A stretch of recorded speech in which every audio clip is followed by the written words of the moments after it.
વિદ્યાર્થી મિત્રો, આપ સૌનું સેમેસ્ટર 5માં સ્વાગત છે. આપણે આ વર્ષે જે વિષય શીખવાનો છે એ વિષય નવો છે અને આપણી કોલેજમાં આ વિષય આમ ઓપ્શનલમાં છે, પણ આપણી કોલેજમાં આના ઓપ્શનના વિષયો અપાતા નથી, એટલે બધા જ વિદ્યાર્થીઓ માટે આ વિષય કમ્પલસરી બને. અને એ છે ઓડિટિંગ અને કોર્પોરેટ ગવર્નન્સ. ઓડિટિંગ અને કોર્પોરેટ ગવર્નન્સ સબ્જેક્ટ થિયરીનો છે, પણ અત્યાર સુધીમાં તમે એકાઉન્ટ ઉપર જો માસ્ટરી મેળવી હોય તો ઓડિટિંગ એટલે શું, તો કે એકાઉન્ટનું જ તમારે તપાસ કરતાં શીખવાની છે કે હિસાબોની તપાસ કેવી રીતે થાય. જો હિસાબો કેવી રીતે લખાય એની પ્રોપર સમજ હોય તો એની તપાસ કેવી રીતે કરવી એ તમે સહજ રીતે કરી શકો. એટલે બેઝિક થિયરીનો સબ્જેક્ટ, પણ એના મૂળમાં જે છે એ એકાઉન્ટ વિષય છે. પ્લસ જે વિદ્યાર્થીઓને ભવિષ્યમાં CA ના અભ્યાસક્રમમાં જવું છે કે ICWAના અભ્યાસક્રમમાં જવું છે, કે પછી જેને કોઈને કંપની સેક્રેટરીનું કરવું છે, કે કોઈને એકાઉન્ટન્ટ એઝ અ એકાઉન્ટન્ટ કારકિર્દી બનાવવી છે, તો આ બધા સેક્ટરની અંદર તમે જ્યારે કામ કરો તો ઓડિટિંગ અને કોર્પોરેટ ગવર્નન્સવાળો સબ્જેક્ટ છે તમને ખૂબ ઉપયોગી થતો હોય એ પ્રકારનો સબ્જેક્ટ છે. થિયરી છે, 100% થિયરી છે, 100 માર્ક્સનું પેપર, 30 માર્ક્સ ઇન્ટરનલ, 70 માર્ક્સ એક્ઝામના. અને હવે જે યુનિવર્સિટી આ વર્ષે કેવી રીતે પરીક્ષાઓ લે છે અને કેવી રીતે એની માર્કિંગ સ્કીમ કે સિસ્ટમ ડિક્લેર કરે છે એ પ્રમાણે, નહીં તો 20-20 માર્ક્સના 2 પ્રશ્ન અને 10-10 માર્ક 15-15 માર્કના 3 પ્રશ્ન, એવી રીતે 2 પ્રશ્ન, એવી રીતની સિસ્ટમ હતી. 20-20ના 2 એટલે 40 માર્કી, અને 15-15ના 2 એટલે 30 માર્ક્સી, અને 70 માર્ક્સનું આ રીતે પેપર સેટિંગ થતું. પહેલું બીજું યુનિટ 20-20 માર્ક્સનું હોય, ત્રીજું અને ચોથું યુનિટ 15-15 માર્કનું હોય. તો આ બેઝ ઉપર આપણે જવાનું થાય. હવે ઓડિટિંગનો અભ્યાસક્રમ તમને આમ તો ખ્યાલ હશે, છતાં આ વર્ષે હું અને વોરા સાહેબ, રાજેશભાઈ વોરા, અમારા બે વચ્ચે ઓડિટિંગનો વિષય ફળવાય છે. તો એમાં ઓડિટિંગના જે યુનિટ છે એ યુનિટની તમને વાત કરું કે અભ્યાસક્રમના, તો પહેલું છે બેઝિક. તમે કારણ કે ઓડિટિંગ વિશે તમે શું છે એ જાણતા નથી કે સમજતા નથી, તો પહેલું યુનિટ છે ઓડિટિંગ વિષય પ્રવેશનો. વિષય પ્રવેશના યુનિટમાં શું છે, તો કે ઓડિટિંગ એટલે શું, એનો અર્થ છે, હેતુઓ છે, ઓડિટિંગનું મહત્ત્વ શું છે, ઓડિટિંગનું કાર્યક્ષેત્ર કેમ વિસ્તરે છે, ઓડિટર કયા કાર્યો કરે છે, અથવા તો ઓડિટિંગમાં કયા કાર્યો કરવામાં આવે છે, ઓડિટિંગ માટેના બેઝિક પ્રિન્સિપલ્સ, સિદ્ધાંતો અને ટેકનિકો કઈ છે ઓડિટ માટેની. પછી ઓડિટિંગના વિવિધ પ્રકારો છે, તો આ પ્રકારો અને એનું વર્ગીકરણ જે છે એ શીખવાનું છે. ઓડિટિંગની મર્યાદાઓ, ઓડિટિંગ માટેનું ઓડિટ કરવા માટેનું આયોજન કેમ કરવું તે, એની તૈયારી, ઓડિટ કાર્યક્રમ કેમ તૈયાર કરવો, ઓડિટ માટેની નોંધ કેવી રીતે કરવી. ઇલેક્ટ્રોનિક ડેટા પ્રોસેસિંગ થાય છે, એટલે કે ઓડિટ જે છે એ કમ્પ્યુટરાઇઝ સિસ્ટમની મદદથી પણ થઈ શકે છે. તો EDP ઓડિટ જે છે એ, પછી એન્વાયરમેન્ટલ કંટ્રોલ કેવી રીતે મૂકવો, ઓડિટ ટ્રેલ અને કમ્પ્યુટરાઇઝ્ડ ઓડિટ પ્રોગ્રામો, આ બધાની એક પ્રાઇમરી ઇન્ફોર્મેશન તમારે પહેલાં યુનિટમાં શીખવાની છે. બીજું યુનિટ આંતરિક ઓડિટનું છે. એમાં આંતરિક ઓડિટ, આંતરિક અંકુશ અને વાઉચિંગ માટેનું છે. તો આંતરિક ઓડિટ અને અંકુશ એટલે શું અને વાઉચિંગ એટલે શું, આના 2 પાર્ટમાં. એટલે એકચ્યુઅલી તો પહેલાં 2 યુનિટ જ હતા, પણ પાછળથી આપણે એને એક યુનિટમાં કન્વર્ટ કર્યા છે. એટલે બંને ડિફરન્ટ વસ્તુઓ છે.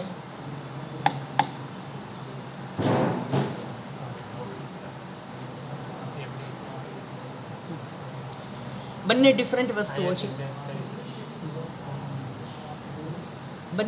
વસ્તુઓ છે કે જેને તમારે અહીંયા શીખવાની થાય છે. એ પછીનું છે કંપની ઓડિટ, કારણ કે કંપની ધારા 2013ના સંદર્ભમાં તમારે કંપનીઓમાં ઓડિટ સિસ્ટમ જે છે એના વિશેની આખી કામગીરી છે કરવાની થાય. તો કારણ કે કંપની ઓડિટર કમ્પલસરી છે, તો કંપની ઓડિટ એટલે શું, કંપની ઓડિટરની નિમણૂક કેવી રીતે થાય, એની પુનઃ નિમણૂક કેવી રીતે થાય, આ બધી વસ્તુઓ જે છે, એની લાયકાતો કઈ છે, ગેરલાયકાતો શું છે, આ બધી વસ્તુઓ ત્યાં તમારે શીખવાની થાય છે. ઓડિટરની ફરજો, જવાબદારી, મહેનતાણું, આ બધી વાતો ત્યાં શીખવાની થાય. અને ચોથું યુનિટ તમારું જે છે એ કોર્પોરેટ ગવર્નન્સનું છે. કોર્પોરેટ ગવર્નન્સની અંદર તમારે કોર્પોરેટ ગવર્નન્સ એટલે શું, અને એ કોર્પોરેટ ગવર્નન્સ માટેની કમિટી, એના કોર્પોરેટ ગવર્નન્સ દાખલ કર્યું એની પાછળ કેટલાક કૌભાંડો કંપનીઓના કામ કરતા હતા, તો એ કૌભાંડો વિશેની પ્રાઇમરી સમજ. અને કોર્પોરેટ જવાબદારી ગવર્નન્સ એટલે તમારી કંપનીઓની સોશિયલ રિસ્પોન્સિબિલિટી એની સાથે સંકળાય છે, તો એ કન્સેપ્ટને ત્યાં ઉજાગર કરવાનો છે. એટલે એની પ્રાઇમરી ઇન્ફોર્મેશન છે એ શીખવાની થાય છે. તો આ 4 યુનિટથી તમારું આખું કામ જે છે એ શીખવાનું છે. રેગ્યુલર જે પેપર સ્ટાઇલ છે એવી છે કે પહેલું અને બીજું યુનિટ 20-20 માર્ક્સનું, ત્રીજું અને ચોથું યુનિટ 15-15 માર્ક્સનું. પ્યોર થિયરી છે એટલે 20-20 માર્ક્સનું હોય, ત્યાં 20 માર્ક્સનો ફૂલ ક્વેશ્ચન હોય, 10-10 માર્ક્સના 2 ક્વેશ્ચન હોય અથવા 20 માર્ક્સનો ફૂલ ક્વેશ્ચન હોય. અને જ્યાં 15 માર્કનું છે ત્યાં 7 અને 8 માર્કના કરીને ક્વેશ્ચન હોય અથવા 15 માર્કનો ફૂલ ક્વેશ્ચન હોય. આવી રીતે આખી સિસ્ટમ છે એ તમારી કામ કરે છે. તો આપણે બેઝિક અભ્યાસક્રમની વાત કરી. હવે મારે જે યુનિટ કરાવવાનું છે એ તમારું સેકન્ડ યુનિટ આંતરિક અંકુશ, આંતરિક ઓડિટ અને વાઉચિંગવાળું. તો આંતરિક અંકુશ, આંતરિક ઓડિટ અને વાઉચિંગની આપણે વાત કરીએ તો આંતરિક અંકુશની જે આખી સિસ્ટમ છે એનો મૂળ કન્સેપ્ટ એટલે એકચ્યુઅલી અંકુશની વાત આવે તો આ વિષય શેનો થયો તો કે વાણિજ્ય વ્યવસ્થાનો થયો, અથવા તો બિઝનેસ મેનેજમેન્ટનો કન્સેપ્ટ આપણે આવે છે એનો વિષય થયો. પણ એને અહીંયા ઓડિટિંગમાં ભણવામાં આવે છે. શું કામ? તો કે ઓડિટિંગમાં એને એટલા માટે કવર કરવામાં આવ્યું છે કે અંકુશ હિસાબો ઉપર અંકુશ રાખવાથી, હિસાબી વ્યવસ્થા ઉપર અંકુશ રાખવાથી તમારી ફાઇનાન્શિયલ મેટર્સ છે એ અસરકારક નીવડે છે. પ્લસ આંતરિક અંકુશને કારણે તમારી આખી સિસ્ટમ જે છે મેનેજમેન્ટની એ સક્સેસ જાય છે. હવે આંતરિક ઓડિટ અને આંતરિક અંકુશની વાત આપણે કરવાની છે, પણ આંતરિક ઓડિટ અને આંતરિક અંકુશ એ મૂળ શેનો હિસ્સો છે? તો કે મૂળ આંતરિક નિયંત્રણનો હિસ્સો છે. કે સંચાલકોના અંકુશમાં આખી એ સિસ્ટમ હોવી જોઈએ, માત્ર હિસાબો જ નહીં, પણ પ્રોડક્શનની સિસ્ટમ છે, એડમિનિસ્ટ્રેશનની સિસ્ટમ છે, કર્મચારીઓ સાથે સંલગ્ન સિસ્ટમ છે, નાણાકીય વિભાગ સાથે સંલગ્ન સિસ્ટમ છે.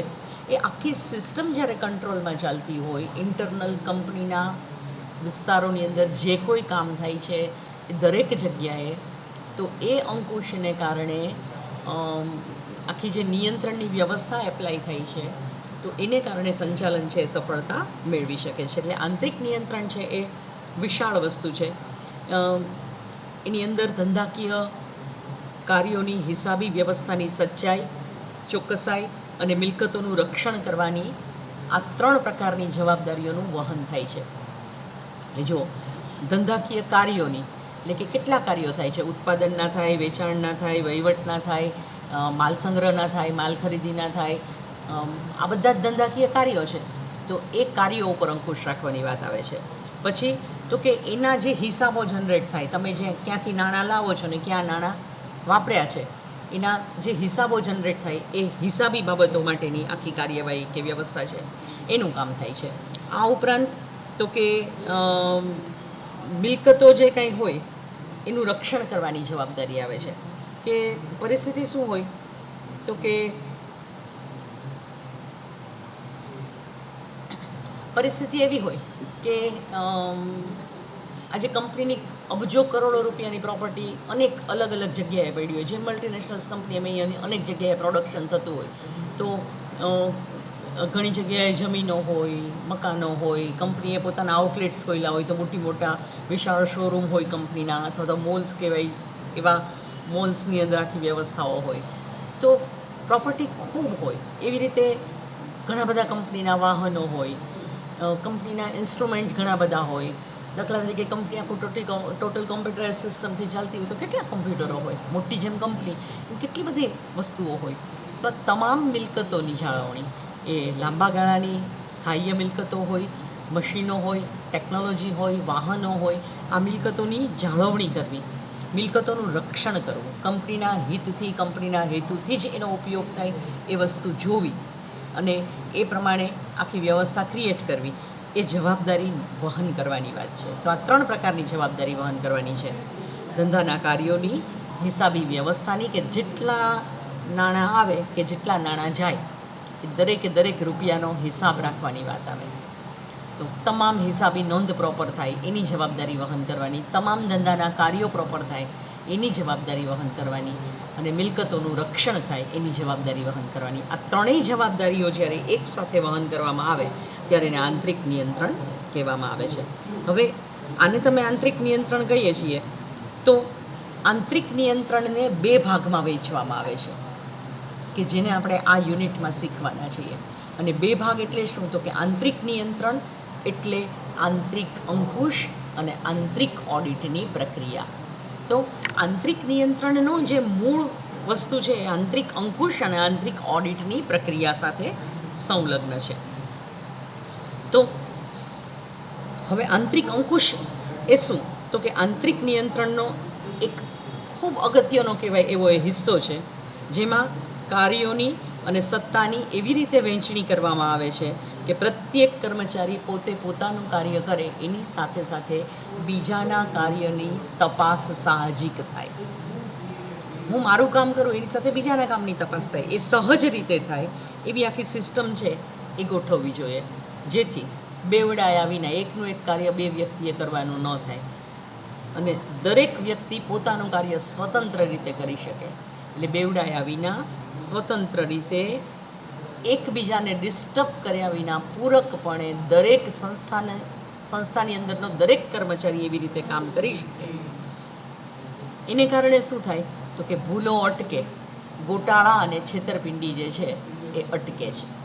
એ સિસ્ટમ જ્યારે તમે ક્રિએટ કરો છો ત્યારે આંતરિક અંકુશ છે. અને આંતરિક ઓડિટ એટલે શું? તો કે આંતરિક નિયંત્રણનો જ આ એક અગત્યનો હિસ્સો છે.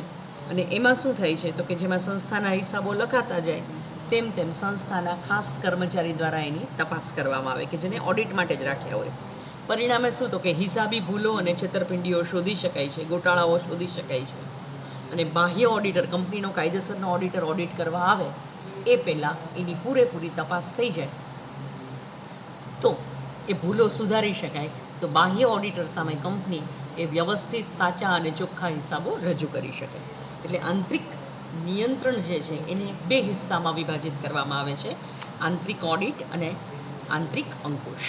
હવે આંતરિક નિયંત્રણની જે આખી સિસ્ટમની આપણે બેઝિક વાત કરીએ છીએ તો એ સિસ્ટમને આપણે બે વિભાગમાં વિભાજિત કરી અને રજૂઆત કરી. તો હવે આપણે બેઝિક આપણે જે યુનિટના ક્વેશ્ચન્સ અથવા તો યુનિટના મૂળ કન્ટેન્ટ છે એના પર આવીએ. તો પહેલો હિસ્સો આપણે આંતરિક અંકુશનો લઈએ છીએ. એટલે આ યુનિટ છે ને એ આપણે 3 હિસ્સામાં શીખશું. એક આંતરિક અંકુશનો હિસ્સો શીખશું, બીજો આંતરિક ઓડિટનો હિસ્સો શીખશું અને ત્રીજો જે છે એ વાઉચિંગનો હિસ્સો શીખશું. એટલે કે આખું યુનિટ જે છે આંતરિક અંકુશ, આંતરિક ઓડિટ અને વાઉચિંગ. પણ આ ત્રણેય વસ્તુ આપણે ડિટેલમાં શીખતા જવાની છે. તો આપણે પહેલાં આંતરિક અંકુશથી એ મુદ્દાથી શરૂઆત કરીએ. આંતરિક અંકુશનો અર્થ અને વ્યાખ્યા અને આંતરિક અંકુશના હેતુઓ.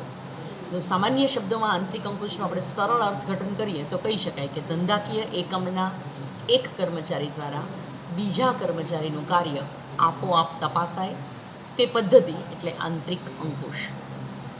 એટલે એક કર્મચારી પોતાનું કામ કરે એની સાથે સાથે બીજા કર્મચારીને એ આપોઆપ તપાસ કરે, એ જે આખી સિસ્ટમ છે એને આંતરિક અંકુશની સિસ્ટમ તરીકે ઓળખવામાં આવે છે.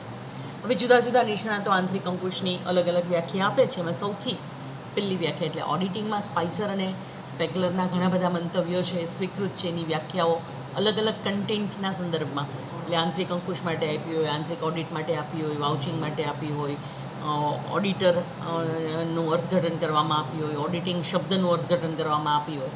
તો એક સ્વીકૃત નિષ્ણાત છે ઓડિટિંગ કન્સેપ્ટના સંદર્ભમાં. તો સ્પાઇસર અને પેગલરના મત પ્રમાણે આંતરિક અંકુશની પદ્ધતિ એ કર્મચારીઓના કાર્યની એ પ્રકારની વ્યવસ્થા છે કે જેમાં વ્યવહારના સમગ્ર પાસા નોંધવાનું કાર્ય એક વ્યક્તિને કરવા દેવામાં આવતું નથી, જેને લઈને બે કે વધુ વ્યક્તિઓના કપટ વિના છેતરપિંડી અટકાવી શકાય છે અને સાથોસાથ ભૂલોની શક્યતાઓ પણ નહિવત બને છે.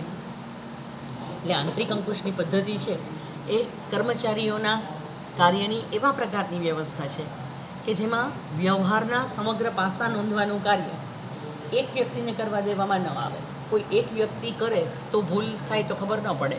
દાખલા તરીકે ખરીદી એ હું જ કરતી હોઉં, પ્રોડક્શનમાં માલ એ હું જ મોકલતી હોઉં, પછી પ્રોડક્શન મશીન ઉપર તૈયારી એ હું કરું, રો મટીરિયલ તૈયાર મટીરિયલ છે એ સ્ટોક વિભાગમાં પણ હું જ મોકલું.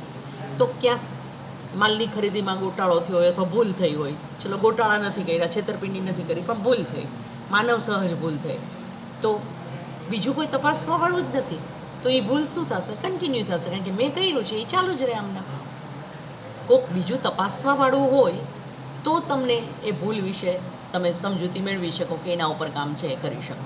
એટલે આંતરિક અંકુશ જે છે એમાં સૌથી મોટી વાત એ છે કે એવી વ્યવસ્થા કરવી જોઈએ કે કર્મચારીઓના એક કાર્યની કર્મચારી પોતે એક કામ કરતો હોય એ કામની બીજી વ્યક્તિ દ્વારા સાહજિક રીતે તપાસ થતી હોય. એટલે એવા પ્રકારની વ્યવસ્થા કે જેમાં વ્યવહારના સમગ્ર પાસા નોંધવાનું કાર્ય કોઈ એક વ્યક્તિને કરવા દેવામાં ન આવે. એક વ્યક્તિ બધું જ કામ કરે, દાખલા તરીકે રો મટીરિયલ માટેનું જ કન્ટેન્ટ છે તો ખરીદી એ જ કરે, ટેન્ડર એ જ બહાર પાડે, ટેન્ડર તપાસે એ જ વ્યક્તિ, નાણાં પણ એ જ વ્યક્તિ ચૂકવે, અને જથ્થો કેટલો આવ્યો એની તપાસે એ જ વ્યક્તિ કરે, તો શું થાય? ગોટાળા અને છેતરપિંડીને અવકાશ મળે. એની બદલે જથ્થો તપાસવાવાળો માણસ અલગ હોય, ટેન્ડર બહાર પાડવાવાળો માણસ અલગ હોય, ખરીદીનું પેમેન્ટ કરવાવાળો માણસ અલગ હોય, ખરીદીનો ઓર્ડર મૂકવાવાળો માણસ અલગ હોય. બધાય અલગ અલગ વ્યક્તિઓ કામ કરે તો ઓટોમેટિકલી શું થાય કે એક વ્યક્તિએ પોતાનું કામ કરવું હશે તો બીજાના કામની તપાસ કરવી જ પડશે. કોણે ટેન્ડર બહાર પાડ્યું છે, કયું ટેન્ડર સ્વીકારવાનું છે. જો ટેન્ડર સ્વીકારવામાં કાંઈ ગોટાળો થયો હોય કે ભૂલ થઈ હોય તો તરત પકડાઈ જાય. જથ્થો આટલો આવ્યો છે ને પેમેન્ટ આટલું કેમ, બિલ આટલું બોલે છે, બિલ ચૂકવવાવાળો જુદો છે, જથ્થો ખરીદીનો લેવાવાળો, ખરીદી કરવાવાળો માણસ અલગ છે. તો બંને એકબીજાના કામની પરસ્પર તપાસ છે કરી શકતા હોય છે. એટલે આને કારણે શું થાય કે બે કે વધુ વ્યક્તિઓના કપટ વિના છેતરપિંડી છે એને અટકાવી શકાય. એટલે સાથે મળીને જો ગોટાળા કે છેતરપિંડી કરે તો વાત અલગ છે, પણ અન્યથા એ કામ છે ગોટાળા કે છેતરપિંડી કે ભૂલોનું એ અટકાવી શકાય છે અને ભૂલોની શક્યતાઓ છે એને નહિવત બનાવી શકાય છે. FRM ડિપોલાના મત મુજબ આંતરિક અંકુશ એ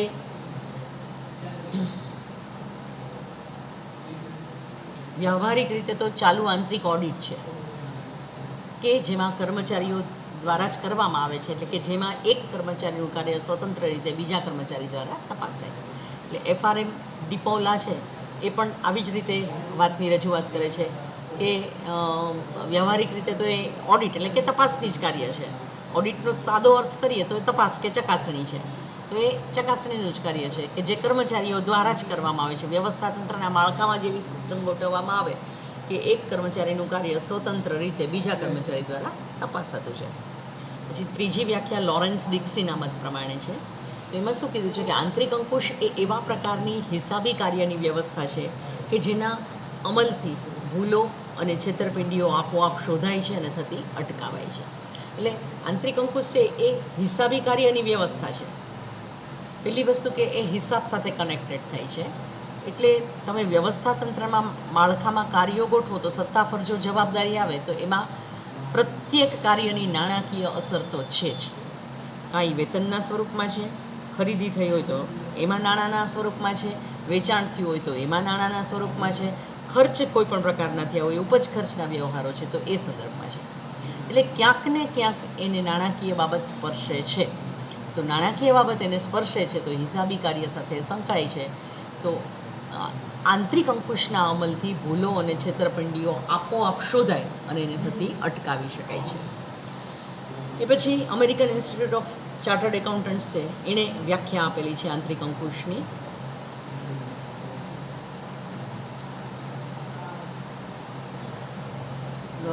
ઈસવીસન 1949માં અમેરિકન ઇન્સ્ટિટ્યૂટ ઓફ એકાઉન્ટ્સ વડે નિમાયેલી શબ્દાર્થ માટેની ખાસ સમિતિએ આંતરિક અંકુશ માટેનું અર્થઘટન આપ્યું છે. અને એ અર્થઘટન કેવું છે તો કે આંતરિક અંકુશ એટલે એવી વ્યવસ્થા કે જેમાં હિસાબી પદ્ધતિઓ અને રોજિંદી કાર્યવાહીઓની એવી રીતે યોજના કરેલી હોય કે જેના હિસાબો અને કાર્યવાહીઓ એક જ વ્યક્તિના સંપૂર્ણ અને સ્વતંત્ર કાબૂ નીચે રાખવામાં ન આવે. એકબીજાના કાર્યના પૂરક હોય અને જેમાં કર્મચારીઓ હિસાબોનું સતત ઓડિટ કરતા હોય. એટલે શું કે છે કે આ એક રોજિંદી કાર્યવાહી છે. હિસાબી વ્યવસ્થાની તપાસની એક રોજિંદી કાર્યવાહી છે. એટલે કે નિયમિત રોજે રોજ થતી હોય એવા પ્રકારની કાર્યવાહી છે. જેમાં શું થાય છે કે એવી રીતે યોજનાઓ બનાવવામાં આવી હોય, એટલે કે સત્તા ફરજો જવાબદારી કાર્યની વહેંચણી માટેની જે યોજનાઓ થઈ હોય એ એવી રીતે કરવામાં આવી હોય કે એક વ્યક્તિના સંપૂર્ણ અને સ્વતંત્ર કાબુ નીચે કોઈ પણ કાર્ય ન હોય. એક કાર્ય એકથી વધુ વ્યક્તિઓ વચ્ચે જ વહેંચાય, એટલે કોઈ વ્યક્તિએ એ કાર્ય કરવું હોય તો બીજાની તપાસ વિના કરી જ શકે નહીં, બીજાની સાથેના સંપર્ક વિના કરી જ શકે નહીં. અને પાછા શું કેવી રીતે, તો કે એકબીજાના પૂરક તરીકે એ ગોઠવાય. એ વિરોધાભાસી નથી, એકબીજાના દુશ્મન નથી, પણ એ સબસ્ટિટ્યૂટ છે, પૂરક છે. કે એક પોતાનું કામ કરે તો એની સાથે બીજાનું કામ એ સહજ રીતે પૂરું થતું હોય, એ રીતે પૂરક રીતે ગોઠવવામાં આવે, જેથી કર્મચારીઓના હિસાબોનું સતત ઓડિટ થતું રહે, ડે ટુ ડેના કામની સતત તપાસ થાય.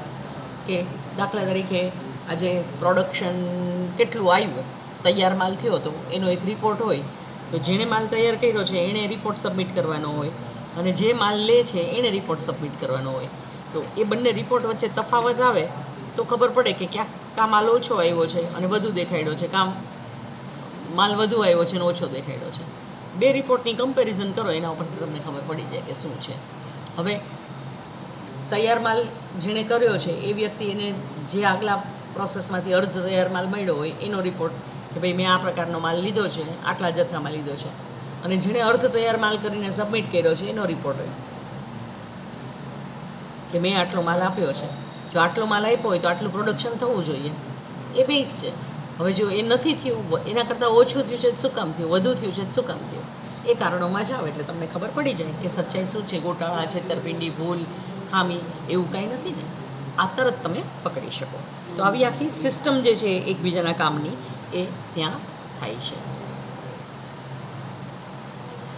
આ વ્યાખ્યાઓ જે કંઈ આંતરિક અંકુશની આપણે જોઈ તો એના ઉપરથી આપણે કેટલાક મુદ્દાઓ સ્પષ્ટ કરી શકીએ કે વ્યવહારના સમગ્ર પાસા નોંધવાનું કાર્ય કોઈ એક વ્યક્તિને કરવા દેવામાં ન આવે. એટલે આમ નોંધ લખનારો એ જુદો હોય, ખતવણી કરનારો જુદો હોય, વાઉચર બનાવનારો અને બિલ બનાવનારો માણસ છે એ જુદા હોય. તો અલગ અલગ વ્યક્તિ હોય તો વાઉચર કે બિલ ઉપરથી આમ નોંધ થાય ને આમ નોંધ ઉપરથી ખતવણી થાય. તો કોઈએ ક્યાંક વાઉચર બિલમાં ભૂલ કરી હોય તો આમ નોંધવાળો પકડી શકે, આમ નોંધમાં ભૂલ થઈ હોય તો ખતવણીવાળા પકડી શકે. તો એને કારણે ઓડિટ થઈ શકે છે. એક કર્મચારીનું કાર્ય બીજા એક કે તેથી વધુ વ્યક્તિઓ દ્વારા સ્વતંત્ર રીતે બેવડાયા વિના તપાસાતું છે. એટલે એકથી વધુ વ્યક્તિઓ એની તપાસ કરે, સ્વતંત્ર રીતે તપાસ કરે અને બેવડાયા વિના આ કામ થાય. એકની એક વ્યક્તિ બે ને બે ત્રણ એના એ જ કામ રિપીટ કર્યા કરે એવું નહીં, પણ એ બેવડાયા વિના એ સરસ રીતે કામ થાય એવી આખી વ્યવસ્થાનું નિર્માણ કરવું. એકબીજાનું કાર્ય એકબીજાના કાર્યનું પૂરક બને. જો વિરોધાભાસ નથી જ કરવાનો, જો વિરોધાભાસ તમે ઇન્ડસ્ટ્રીઝમાં કરો તો તમારી ઇન્ડસ્ટ્રીઝ ક્યારેય સફળ થાય નહીં. તમારે ઉત્પાદનના કાર્યોમાં, વેચાણના કાર્યોમાં હાર્મની એ ક્રિએટ કરવાની છે. એટલે પરસ્પરિક રીતે પૂરક બની અને કામ કરશો તો જ હાર્મની ક્રિએટ થાય. અને હાર્મની ક્રિએટ કરવા માટે જ્યારે વ્યવસ્થાતંત્રના માળખામાં તમે કાર્ય સોંપો છો ત્યારે એકબીજાના પૂરક બને એવી જ રીતે કામ સોંપવાનું છે. આંતરિક અંકુશના લક્ષણો આપણે જોઈએ. આંતરિક અંકુશની વ્યાખ્યાઓ ઉપરથી આપણે લક્ષણો તારવીએ તો પહેલું લક્ષણ છે, આ પદ્ધતિમાં શ્રમ વિભાજનના સિદ્ધાંત આધારિત કર્મચારીના કાર્યોનું વિભાજન કરવામાં આવે છે. આ જે મૂળભૂત સિદ્ધાંત, જો મેં તમને કીધું હતું કે આ વાણિજ્ય સાથે સંકળાયેલું કન્ટેન્ટ છે, એટલે ક્યારેક તમને એમ જ લાગશે કે તમે આ વાણિજ્ય વ્યવસ્થા ભણો છો કે ઓડિટિંગ ભણો છો. આ આંતરિક અંકુશનો કન્ટેન્ટ છે એ પ્રકારનું છે. તો આ પદ્ધતિમાં શું થાય છે તો કે શ્રમ વિભાજનના એટલે કે કાર્યનું એવી રીતે વિભાજન કરો કે 2, 3, 4 વ્યક્તિઓ એ કામ કરી શકે. તો શ્રમ વિભાજનના સિદ્ધાંત આધારિત કર્મચારીના કાર્યનું વિભાજન છે એ કરવામાં આવે છે. બીજું તો કે એક કર્મચારી દ્વારા થતું કાર્ય બીજા કર્મચારી દ્વારા તપાસાય છે છતાં કાર્ય બેવડાતું નથી. એકની એક વ્યક્તિ, આજે 2 વ્યક્તિ એકનું એક કાર્ય કરે એવું ન થાય, પણ એક વ્યક્તિ પોતાનું કાર્ય કરે એની સાથે બીજાના કાર્યની તપાસ થાય એવી આખી સિસ્ટમ છે એ ગોઠવી દેવામાં આવે. તો એ જે છે પૂરકપણે કામ કરવાની વાત એ ત્યાં આવે છે. ત્રીજું લક્ષણ છે, હિસાબ અને કાર્યવાહી એક જ વ્યક્તિના સંપૂર્ણ સ્વતંત્ર કાબુ હેઠળ રહેતા નથી. હિસાબો અને કાર્યવાહી એક જ વ્યક્તિ જે છે એ સ્વતંત્ર રીતે રાખે તો શું થાય, ગોટાળા, છેતરપિંડી, ભૂલ એ થયા જ કરે, અટકે જ નહીં. એની બદલે કોઈ એક વ્યક્તિના સંપૂર્ણ સ્વતંત્ર કાબુ નીચે હોય જ નહીં. પેમેન્ટ કરવાવાળો જુદો હોય, ઓર્ડર આપવાવાળો જુદો હોય, માલ વાપરવાવાળો જુદો હોય, ત્રણેય વ્યક્તિ અલગ અલગ જ હોય. તો ત્રણેય વ્યક્તિ અલગ હોય તો આપમેળે એમાં ક્યાંય ગોટાળા કે છેતરપિંડીની સંભાવના રહેતી નથી. પછી ચોથું લક્ષણ છે હિસાબોનું સતત ઓડિટ થાય છે. અત્યારે કંપની ઓડિટની જવાબદારી છે એ ખૂબ અગત્યની છે. કાયદેસરના ઓડિટર ઓડિટ કરે અને એમાં જો કંપની વિશે એક પણ નેગેટિવ કોમેન્ટ્સ આવી હોય તો કંપનીના શેર માર્કેટમાં ભાવ ડાઉન થાય, રોકાણકારો છે એને કંપની ઉપરનો વિશ્વાસ ઉઠી જાય, કંપનીના જ્યાં પણ ડીલિંગ્સ હોય, ફાઇનાન્શિયલ ડીલિંગ્સ હોય, બેન્કો સાથે હોય કે કોઈ ફાઇનાન્શિયલ ઇન્સ્ટિટ્યુશન સાથેના ડીલિંગ હોય કે વેપારીઓ સાથેના ડીલિંગ હોય, વ્યક્તિગત લેણદારો સાથેના કોઈ ડીલિંગ હોય, તો એમાં પણ એનો આધાર શું છે? કંપની ઓડિટર જે હિસાબો વિશેનો રિપોર્ટ આપે છે એ છે.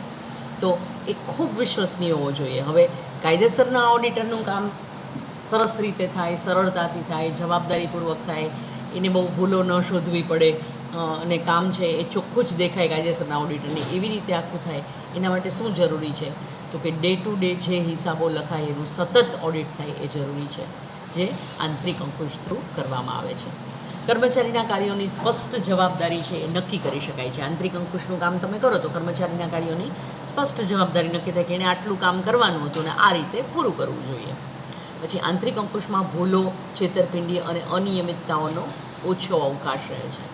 આંતરિક અંકુશ છે એ આપણે કરીએ તો એમાં શું થાય? તો કે ભૂલો અને છેતરપિંડી છે એ અનિયમિતતાઓ છે એને આપણે ઘટાડી શકીએ છીએ, કારણ કે એક તપાસ જ સતત થાય અને સુધારા જ સતત થાય, એટલે એ આપણે કરી શકીએ છીએ. મિત્રો, આપણે આવતા પીરિયડથી આંતરિક અંકુશના હેતુઓથી શરૂઆત કરીશું.